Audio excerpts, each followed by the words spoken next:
आदर्श आचरण संहिता के कंप्लायंस के लिए आज घोषणा करते हैं। साथियों, पिछला हमारा कुछ जानकारियां आप लोग के साथ शेयर करनी है निर्वाचन को लेकर के, जिसके लिए आज ये प्रेस कॉन्फ्रेंस बुलाई गई है। जैसा कि आपको विदित है, बालाघाट डिस्ट्रिक्ट में कुल 6 हमारे विधानसभा निर्वाचन क्षेत्र हैं, जिसमें एक शेड्यूल एरिया है बैहर, बाकी सभी सामान्य निर्वाचन क्षेत्र हैं। साथ ही साथ आयोग के द्वारा अभी जो घोषणाएं की गई हैं तिथियों की, उसके बारे में मैं आपको अवगत कराना चाहूँगा। जो हमारा नोटिफिकेशन है 21 अक्टूबर का है, नॉमिनेशन प्रारंभ होगा। साथ ही साथ हमारा last date of nomination Balaghat में 30 अक्टूबर रहेगा, सभी के लिए है। स्क्रूटिनी के लिए 31 अक्टूबर का समय निर्धारित है। Last date of withdrawal of candidature 2 नवंबर रहेगा। जो पोल डे है वो 17 नवंबर का है। साथ ही साथ काउंटिंग 3 दिसंबर को होगी, और जो हमारा पूरा निर्वाचन की प्रक्रिया जो समाप्ति का है वो 5 दिसंबर का है। बालाघाट ज़िले में अगर हम प्रोजेक्टेड पॉपुलेशन और टोटल इलेक्टर्स की बात करें तो पूरे ज़िले में 13,44,973 मतदाता हैं, जिसमें कि हमारे हमारे जो मेल इलेक्टर्स हैं वो 6,66,723, फीमेल इलेक्टर्स 6,78,242। इस तरह से हमारा जो रोल का जेंडर रेशियो है वो हमारा 1017.28 है, जो कि हमारे लगभग सेक्स रेशियो के आसपास है। हमारा ईपी रेशियो 68.49 है। जो पोलिंग स्टेशंस इस बार बढ़ाए गए उनको लेकर के कुल पोलिंग स्टेशन पूरे ज़िले में 1675 हैं। लोकेशंस हमारी 1438 है पोलिंग लोकेशंस।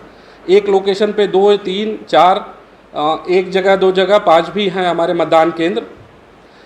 सेक्टर ऑफिसर्स 177 हैं। हमारे टोटल सेक्टर्स जो डिवाइड किए गए हैं सभी 6 विधानसभाओं में 177 हैं। सभी जगह आरओज एआरओज की नियुक्ति हो चुकी है, जिसकी बेसिक इन्फॉर्मेशन हम आपके साथ अभी शेयर करेंगे। इलेक्टर्स अगर हम बात करें विधानसभा वाइज, तो हमारा जो जेंडर रेशियो है बैहर में 1044, लांजी में 991.84, परसवाड़ा में 1023, बालाघाट में 1019, बारासिवनी में 1013, कटंगी में 1012। इसी तरह से ईपी रेशियो भी हमारा बैहर में 66.52, लांजी में 74.39, परसवाड़ा में 71.91, बालाघाट में 70.27, बारासिवनी में 70.51, कटंगी में 68.98।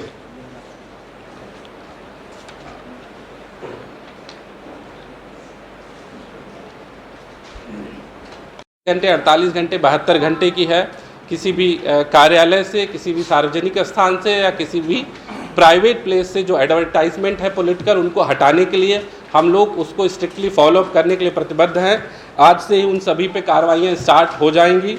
साथ ही साथ एमसीएमसी का गठन हो चुका है, शिकायत सेल का गठन हो चुका है। जो नंबर्स हैं वो हम आपके साथ शेयर करना चाहते हैं।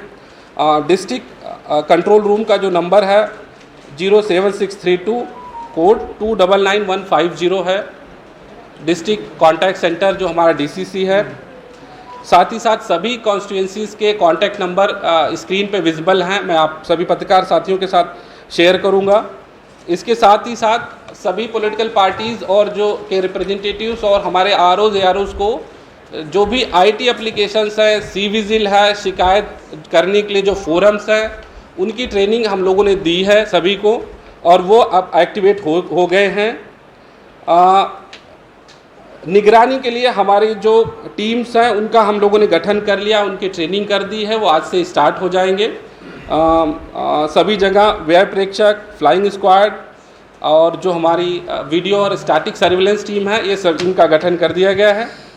ये आज से स्टार्ट हम लोग इनको करेंगे, मोबिलाइज करेंगे। आज से ही पूरे ज़िले में आदर्श आचरण संहिता की घोषणा की जाती है। मुझे लग रहा है सिक्योरिटी को लेके कुछ ब्रीफिंग होगी तो एसपी साहब बता सकते हैं। सर एक सवाल, बाकी सवाल के लिए फिर ओपन करेंगे। सिक्योरिटी से रिलेटेड जो मुख्य बिंदु रहेंगे, एक तो डिमांड की है, मुझे उम्मीद है कि लगभग 90 कंपनीज हमें अलॉट होंगी, तो वो towards the end last phase के दौरान ज़िले में आती।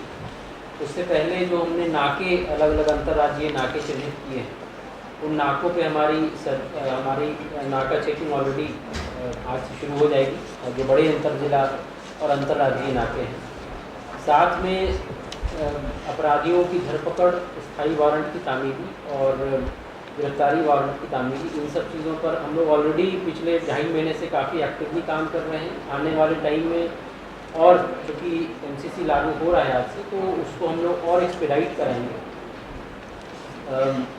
नक्सल एरियाज़ में जो कैंडिडेट्स हमारे रहेंगे उनके लिए एज़ पर द नॉर्म्स हम लोग इंश्योर करेंगे कि प्रॉपर सिक्योरिटी मेजर्स हमारे तरफ से लिए जाएँ।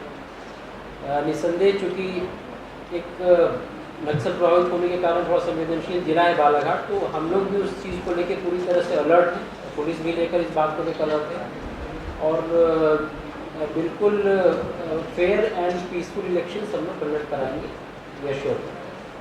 सर, एक सवाल था, 17 नवंबर को मतदान है और उस दिन बहुत सारे गाँव में मंडई मेले रहेंगे। इस कंडीशन में तो आपका जो मतदान प्रतिशत है वो तो प्रभावित हो सकता है।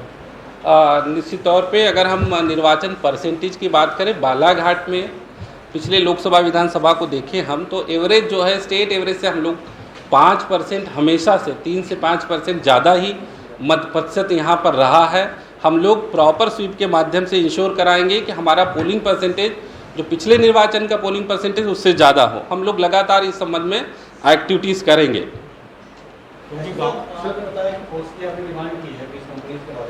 नक्सल प्रभावित जिला है, इसके हेलीकॉप्टर की भी आपने इस संबंध में चर्चा की, हेलीकॉप्टर सब्सिडी? जनरली गाइडलाइंस में तो ऐसा रहता है कि एक प्रॉपर रहता है जो मूवमेंट के लिए, इमीडिएट मूवमेंट या इवैक्यूएशन के लिए दिया जाता है, पर वो चुनाव की तरफ से प्रदाय किया जाता है। जो SOP और जो इसमें उनके तरफ से ऑलरेडी मानक प्रक्रिया निर्धारित है, उसी के तहत अपने सर लाइसेंसी हथियारों को कब जमा करना होगा? आज कलेक्टर साहब के द्वारा इसमें आदेश जारी हो जाएंगे और उसके बाद उनके पास लगभग 350 ज़्यादा, हमारा टोटल 800 के करीब है, जिसमें 50% अभी ऑलरेडी जमा है, बाकी जो बच गए हैं उनके लिए सर के द्वारा आदेश जारी। देखिए, आज से जो है 3-4 चीज़ें प्रभावी होंगी। एक तो जो ट्रांसफ़र हो चुके हैं उन पे यथास्थिति रोक लगेगी। जिन्होंने ज्वाइन कर लिया उन्होंने ज्वाइन कर लिया है, जो ज्वाइन नहीं कर पाए यथास्थिति वो होल्ड पे रहेंगे। आज से सभी प्रकार के ट्रांसफ़र प्रतिबंधित रहेंगे, सभी प्रकार की छुट्टियां प्रतिबंधित रहेंगी, अनलेस अनटिल कोई विशेष परिस्थिति में कोई विशेष विभाग जिला निर्वाचन अधिकारी के संज्ञान में लाता है, तो 2 चीज़ें प्रतिबंधित रहेंगी। बाकी शस्त्र लाइसेंस जहां तक जमा करने का प्रश्न है, डिस्ट्रिक्ट लेवल की कमेटी कलेक्टर और SP के गाइडेंस में माननीय उच्च न्यायालय के निर्देश के परिपालन में बनी हुई है। उसमें जो लोग शस्त्र लाइसेंस को लेकर के एग्जम्पशन चाहते हैं वो हम लोगों को अलग से अपील कर सकते हैं, हमारी कमेटी सुन करके निर्णय लेगी। बाकी सभी के जमा कराने का प्रोसेस हम लोग आज से स्टार्ट कर देंगे। सर, नए मतदाता जो जुड़े हुए हैं उन्हें कार्ड नहीं मिला है मतदाता, वो BLO से उन लोग पूछते हैं तो BLO बोलता है कि मेरा काम नहीं है, तो उसके लिए क्या है? देखिए, जो पहला हमारा पुनरीक्षण जनवरी में हुआ था उसमें लगभग हमारे पास जो भी EPIC कार्ड आए थे उनका डिस्ट्रीब्यूशन हो चुका है। अभी जो सेकंड पुनरीक्षण हमारा 2 अगस्त से स्टार्ट हुआ है, इनमें जो हमारे मतदान जिनका EPIC कार्ड बनना है वो डिस्ट्रिक्ट लेवल की जो प्रोसेस हैं, जैसे कि उनका PDF अपलोड करना, उनको वेंडर को भेजना, वेंडर उनका प्रिंट करेगा, वो हमको उपलब्ध कराएंगे, हम उसको सॉफ्टवेयर पे ऑनलाइन करके पोस्टल डिपार्टमेंट को भेजते हैं, वो स्पीड पोस्ट के माध्यम से इनको नए जो मतदाता हैं उनको भेजेंगे। इसके लिए हमारे पास लगभग 20-25 दिन का विंडो है। इसमें हम लोग ये पुरानी, चूँकि हमारी सारी पेंडेंसी ख़त्म हो चुकी है, नए हम लोगों ने PDF अपलोड किया, वेंडर प्रिंट कर रहे हैं और इसकी शिकायतें लोग अलग अलग फोरम्स में कर भी रहे हैं। 1950 के माध्यम से और अन्य माध्यमों से हमारे पास जो शिकायतें आ रही हैं उनमें हम शिकायतकर्ता या जो हमारे नए वोटर्स उनको यही समझाइश दे रहे हैं कि हम 10 से 15 दिन में आपका EPIC आपके दरवाजे तक पहुँचाएँगे पोस्टल के माध्यम से। कार्ड नहीं मिल पाया आज के समय तक, तो वो दूसरे पहचानकर्ता से तो दे सकते हैं। बिल्कुल, EPIC जो है इस बार पात्रता पर्ची भी बोला गया है कि कार्ड का वो स्वरूप नहीं रहेगा, वो आपकी सुविधा के लिए है, जो हम लोग स्लिप बांटेंगे। आपकी आयोग ने जो निर्धारित किया, किसी भी आईडी के माध्यम से आप वोटिंग कर सकते हैं। आचार संहिता लागू हो गई है, आगामी दिनों में दुर्गोत्सव का आयोजन होना है, उसमें आचार संहिता का क्या असर? देखिए, जो भी हमारे सभी आरोप उनको निर्देशित किया गया है कि कोई पॉलिटिकल अनाउंसमेंट किसी भी पब्लिक प्लेस या धार्मिक प्लेस पे, पब्लिक प्लेस पे तो कर सकते हैं, धार्मिक प्लेस पे या धार्मिक आयोजन में या मंदिर में इस तरह से अब प्रतिबंधित रहेगा। इसको लेकर के जो भी शिकायतें आई हैं आरोप के माध्यम से हम लोग जांच करा के कार्रवाई करेंगे। सर, ये जो आयोग के द्वारा दिव्यांगजनों और बुजुर्गों के लिए घर से मतदान करने का नया चीज लाई गई है, सर इसकी क्या प्रोसीजर रहेगी? सर फोन जाएगा, क्या ईवीएम मशीन जाएगी या बैलेट पेपर आएगा? देखिए, जैसा हमने बताया है कि लगभग 6000 हमारे दिव्यांग और 80+ मतदाता अभी की स्थिति में हैं, जिनको हमको घर घर पोस्टल बैलेट उपलब्ध कराना है। प्रक्रिया ये रहेगी कि पहले हम उनको 12D फॉर्म उपलब्ध कराएंगे। 12D फॉर्म वो भर के संबंधित रिटर्निंग ऑफिसर के पास BLO सेक्टर ऑफिसर के माध्यम से भेजेंगे कि साहब हमें पोस्टल बैलेट उपलब्ध कराया जाए।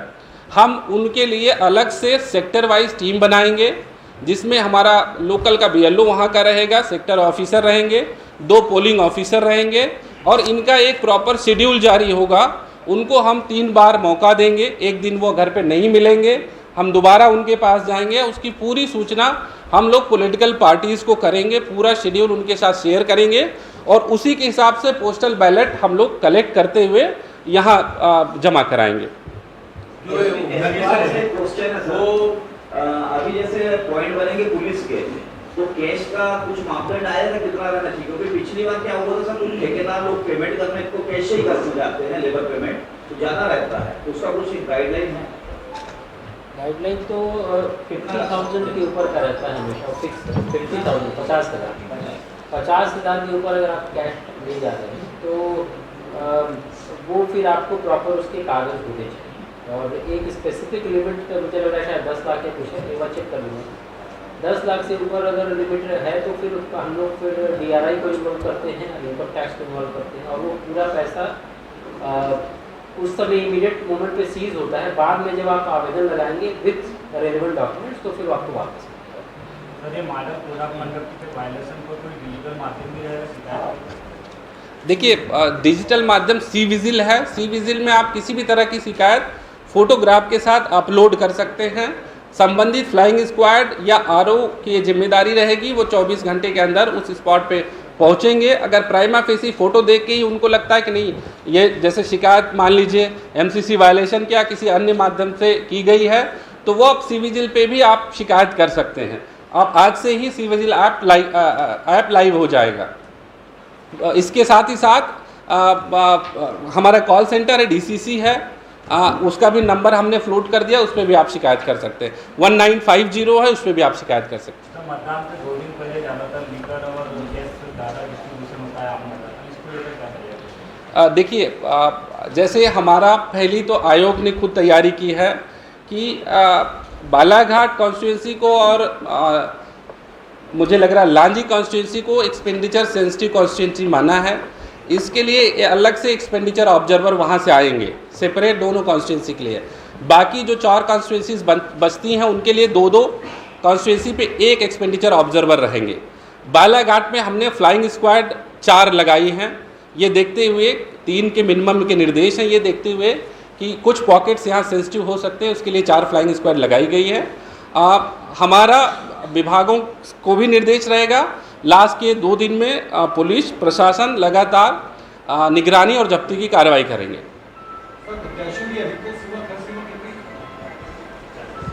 40